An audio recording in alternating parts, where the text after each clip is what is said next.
In the heart of Alder Glen, there was an old, overgrown cemetery where time seemed to stand still. Among the moss-covered stones stood a peculiar grave marked only by a weathered sundial. Locals avoided it, claiming those who touched the dial experienced missing time they could never explain. Sofia, an amateur historian, stumbled across the tale and decided to investigate. She arrived at dusk, determined to debunk the legend.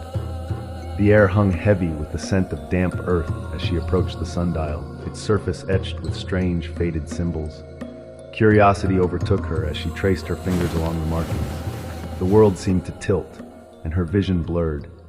When clarity returned, the cemetery looked different, pristine, with freshly dug graves and new headstones. In the distance, a funeral procession wound through the trees.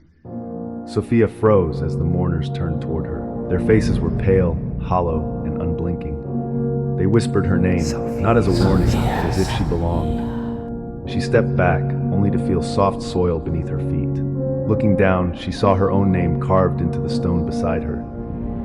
When she tried to flee, she found herself back at the sundial, her hands caked with dirt. She bolted from the cemetery, but the next morning, her name was on every headstone in the town. The sundial remained, waiting for its next turn.